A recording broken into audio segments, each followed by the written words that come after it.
Imagine this, you reach out to a potential client and discover you're the first editor they've ever spoke to. How powerful would that feel? Today we're going to unlock that potential. I'll show you how to rewire your approach and stand out in a sea of competition.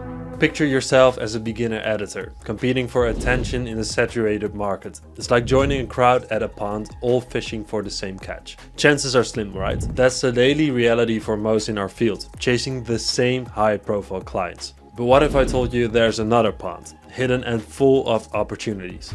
This pond isn't crowded, it's overlooked, yet abundant with potential clients who are seeking someone just like you. Let's dive deeper. Why chase the e-commerce guru who's already bombarded with offers when a local yoga teacher might need 20 reels a month, or a real estate agent eager to break into YouTube? These clients might not seem glamorous, but their need for consistent quality editing is your golden ticket. I once reached out to a boring podcast host and they were overlooked by most editors. But guess what? She needed someone to edit her online classes, and I landed a long-term contract. Now let's talk strategy. The secret to captivating these unique clients lies in how you craft your message. It's not about selling your service, it's about showcasing you understand their specific needs. Tailor your message to highlight how your editing can enhance their yoga classes or real estate tours, making their content more engaging and professional. Think about this.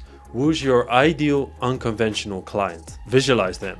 How can your unique editing style cater to their specific needs? Let me know your ideal client in the comments down below. And the key here is go after the client that not everyone goes after. This way you won't compete with hundreds of editors who are probably better than me and you. Go after the client that gets a maximum of 1 DM a week instead of per hour, and reach out to them in such a way that they will want to work with you no matter what. In summary, stepping away from the crowded pond and exploring uncharted waters is the key to success in editing. It's about rethinking who your clients could be and reaching out in a way that resonates with their unique needs. By the way, if you're finding this interesting, then you'll love my masterclass. It's absolutely packed with in-depth strategies, personalized advice, and real-world applications to elevate your editing business. Link is in the description. Don't forget to subscribe, and remember, in a world where everyone is fishing in the same pond, be the one who finds a new one. Thanks for watching.